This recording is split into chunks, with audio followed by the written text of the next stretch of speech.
The days drag through hopeful windows fleeting. A dreary once-walked moon joins the sun in greeting. A land where we feel like strangers to a confident weather feeling already ages to the sound of turning pages.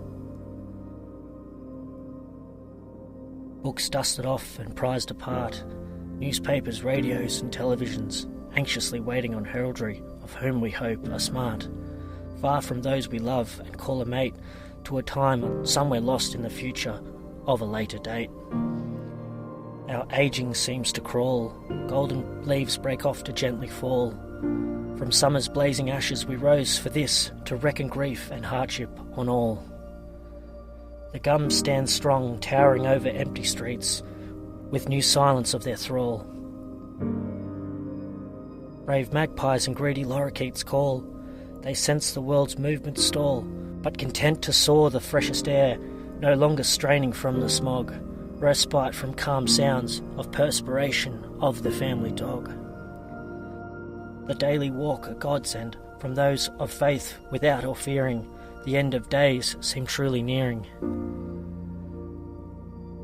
The pull-string rattle and hum of rusty mowers, soil drenched by panicked growers, collecting almost random food supplies and seeds in haste, and those proud workers' numbers lowers, but whistling a safer tune, a farmer collects his crops and pays his drover, not bearing arms or manic plans, safer than those waves of oceans over.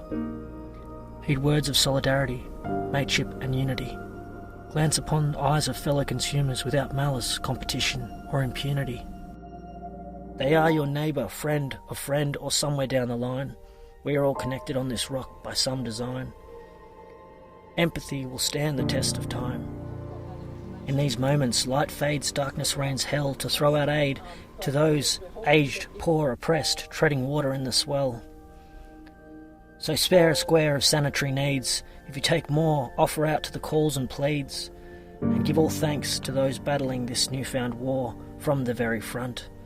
The nurses, doctors, shopkeepers to the teachers, disregard pompous political rhetoric of opportunistic preachers. Seeing this through a child's eyes could only show one surprise, that through the worst we see of ourselves, with fighting over mundane products on our shelves, the good is rising with the sun, a new dawn of what can now be done. A wide smile and idea can help even one. We should strive to remember to collectively band, else divided, certainly we must be damned. Cursed only to feebly crawl, but together in binded support we can stand. Alone we stagger, we fall.